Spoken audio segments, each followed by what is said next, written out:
السلام علیکم جماعت ہفتم، خوش آمدید بچوں۔ ہم نظم مانگے کی کتابیں واپسی پر پڑھ رہے تھے۔ آئیے ہم بقیہ نظم کی بلند خوانی کرتے ہیں۔ شعر ہے: انیس کی مرثیوں پہ آنسو میرے گرے تو ورق پسیجے، انیس کے مرثیوں پہ آنسو میرے گرے تو ورق پسیجے، لگا کے آنکھوں سے ان کو شاید میں رو پڑی تھی معاف کیجیے۔ اس شعر میں شاعر میر انیس کی مرثیوں کا ذکر کر رہے ہیں۔ میر انیس نے مرثیہ گوئی کو ایک عظیم مرتبہ عطا کیا۔ اردو مرثیہ گوئی میں میر انیس کا کوئی ثانی نہیں۔ اس شعر میں شاعر فرماتے ہیں کہ انیس کے مرثیے کو پڑھتے پڑھتے میری آنکھوں سے آنسو جاری ہو گئے اور ان آنسوؤں میں سے وہ کتاب گیلی ہو گئی، جس کی وجہ سے اس کا ہر ورق یعنی ہر صفحہ پسیج گیا یعنی بھیگ گیا، اور اپنے اس عمل پر کتاب لینے والی خاتون شاعر سے معذرت خواہ ہیں۔ شعر ہے: وہ بال جبریل کھو گئی لے گئے ہیں شاید اسے فرشتے، وہ بال جبریل کھو گئی لے گئے ہیں شاید اسے فرشتے، سنبھال کر ورنہ تاکہ نسیاں میں یہ رکھی تھی معاف کیجیے۔ اس شعر میں شاعر علامہ اقبال کی کتاب بال جبریل کا ذکر کرتے ہیں اور فرماتے ہیں کہ بال جبریل کی کتاب میں نے لی تھی پڑھنے کے لیے، لیکن وہ اچانک کھو گئی یعنی گم ہو گئی، جبکہ میں نے وہ کتاب بہت سنبھال کر سب سے اوپر والی طاق یعنی شیلف پر رکھی تھی۔ میرا خیال ہے کہ اس کتاب کو فرشتے لے گئے۔ کتاب لینے والا کتاب گم ہونے کی وضاحتیں دے رہا ہے اور معافی طلب کر رہا ہے۔ شعر ہے: کلام اکبر الہ آبادی کو میرے اصغر نے بھیج ڈالا، کلام اکبر الہ آبادی کو میرے اصغر نے بھیج ڈالا، زیادہ پیسے نہیں ملے چونکہ پھٹ گئی تھی معاف کیجیے۔ اس شعر میں شاعر اکبر الہ آبادی کے کلام کا ذکر کرتے ہوئے فرماتے ہیں کہ اکبر الہ آبادی کے کلام کو ان کے بیٹے اصغر نے بھیج دیا اور اس کو بیچ کر زیادہ پیسے نہیں ملے، کیونکہ بچوں نے کتاب پھاڑ کر کتاب کا حشر نکال دیا تھا، جس کی وجہ سے اس کی قیمت نہیں ملی۔ کتاب لینے والا اپنی غلطی پر شرمندہ ہے اور معافی طلب کر رہا ہے۔ شعر ہے: وہ جوش صاحب کی نظمیں مزدور ایک چرا کر کے لے گیا ہے، وہ جوش صاحب کی نظمیں مزدور ایک چرا کر کے لے گیا ہے، اس کو پہنچی وہ چیز جس کے لیے لکھی تھی معاف کیجیے۔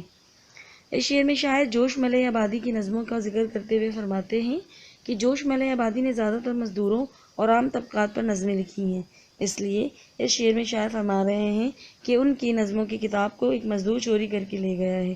چونکہ وہ نظم مزدور کے لیے ہی لکھی گئی تھی، اس لیے وہ نظم مزدور کے پاس ہی پہنچ گئی، اس لیے کتاب لینے والا شاعر سے معذرت خواہ ہے۔ وہ نقش فریادی روس چل دی کہ روس اس کو پسند آیا، وہ نقش فریادی روس چل دی کہ روس اس کو پسند آیا، ہمارے گھر میں بہت ترقی نہ کر سکی تھی معاف کیجیے۔ اس شعر میں شاعر فیض احمد فیض کے کلام نقش فریادی کا ذکر کرتے ہوئے فرماتے ہیں کہ یہ کلام ہمارے اردو شاعری کی دنیا میں ترقی نہیں کر سکی، جس کی وجہ سے وہ روس چلی گئی۔ اس عمل پر شاعر معافی طلب کر رہے ہیں۔ شعر ہے: کتاب راشد تو کافیوں کی تلاش میں گھر سے چل پڑی تھی، کتاب راشد تو کافیوں کی تلاش میں گھر سے چل پڑی تھی، میں کیا کہوں یہ بہت ہی آزاد ہو گئی تھی معاف کیجیے۔ اس شعر میں شاعر نون میم راشد یعنی نذر محمد راشد کے کلام اور ان کی شاعری کا ذکر کر رہے ہیں۔ نون میم راشد کی نظمیں آزاد نظمیں کہلاتی ہیں کیونکہ ان کی نظموں میں قافیہ نہیں ہوتا، اس لیے اس شعر میں شاعر کہہ رہے ہیں کہ راشد کی کتاب قافیوں کی تلاش میں نکل پڑی ہے، یعنی اس میں قافیہ نہیں ہے کیونکہ وہ آزاد ہو گئی ہیں، اس لیے شاعر معافی طلب کر رہے ہیں۔ شعر ہے: کلام چرخی پہ ایک دھبا نہیں لگایا ہے دیکھ لیجئے، کلام چرخی پہ ایک دھبا نہیں لگایا ہے دیکھ لیجئے، کتاب یہ ہم نے آج کر کے وضو پڑھی تھی معاف کیجیے۔ اس شعر میں شاعر کلام چرخی کا ذکر کر رہے ہیں۔ چرخی شاعر کا تخلص ہے، یہ وہ شاعر ہیں جس کے نام سے کوئی واقف نہیں، کیونکہ چرخی کی شاعری کا انداز جدا تھا، ان کا ہر ایک شعر غلاظت میں تر بتر تھا، اس لیے لوگ چرخی کا نام لیتے ہی شرماتے تھے۔ اس شعر میں شاعر بتا رہے ہیں کہ کلام چرخی میں غلیظ اشعار ہیں کہ اس کو پڑھنے کی ہمت ہی نہیں ہوئی، اس لیے اس پر ایک بھی دھبا نہیں لگا کیونکہ اس کو پڑھی ہی نہیں گئی، اور شاعر طنزیہ انداز اپناتے ہوئے کہتے ہیں کہ یہ کتاب پڑھنے سے پہلے ہم نے وضو کی تھی، اس لیے وہ معافی طلب کر رہے ہیں۔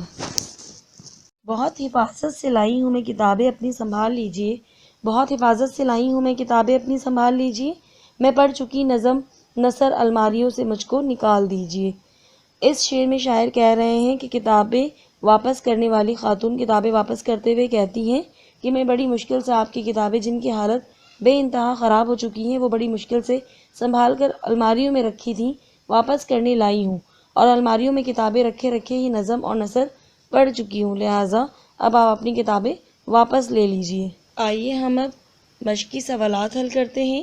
سوال نمبر 1 ہے، الفاظ کے معنی لکھیں۔ کلام، شعر یا گفتگو۔ مرثیہ، وہ نظم جو مرنے والے کی یاد میں لکھی جاتی ہے۔ پسیجے، رحم کھانا۔ واقع نسیہ، بھلا دیا جاتا۔ فریادی، انصاف چاہنے والا۔ قافیوں، پیچھے پیچھے چلنے والا یا پے در پے۔ شعر کی تشریح مکمل کرتے ہیں۔ بہت حفاظت سے لائی ہوں میں کتابیں اپنی سنبھال لیجئے۔ بہت حفاظت سے لائی ہوں میں کتابیں اپنی سنبھال لیجئے۔ میں پڑھ چکی نظم نثر الماریوں سے مجھ کو نکال دیجئے۔ حوالہ بچوں آپ خود کریں گے۔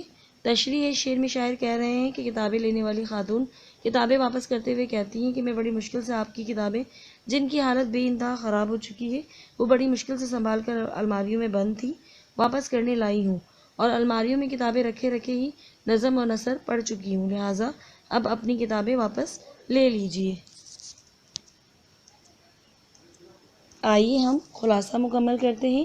سب سے پہلے ہم حوالہ کریں گے۔ یہ نظم ہماری اردو کی درسی کتاب کام چور سے لی گئی ہے، جس کے شاعر راجہ مہدی علی خاں ہیں۔ خلاصہ، یہ نظم اردو کی صنف طنز و مزاح سے تعلق رکھتی ہے۔ اس نظم میں شاعر نے خوبصورت انداز میں ان لوگوں کو طنز کا نشانہ بنایا ہے جو نادر اور نایاب کتابیں پڑھنے کے لیے تو لیتے ہیں اور پھر واپس نہیں کرتے، یا تو وہ کتابیں لینے والے کی الماری کی نظر ہو جاتی ہے یا تو ان کی حالت انتہائی خراب ہو جاتی ہے۔ جیسا کہ شاعر نے اس نظم میں کلام حالی کا ذکر کیا ہے، جس پر پڑھنے والے نے گھی کی تھالی رکھ چھوڑی تھی اور پھر اس پر سیاہی بھی گر گئی تھی، جس کی وجہ سے اس کی حالت خراب ہو چکی تھی۔ اس طرح کلام داغ کو پان کے دھبوں سے بھر دیا گیا تھا۔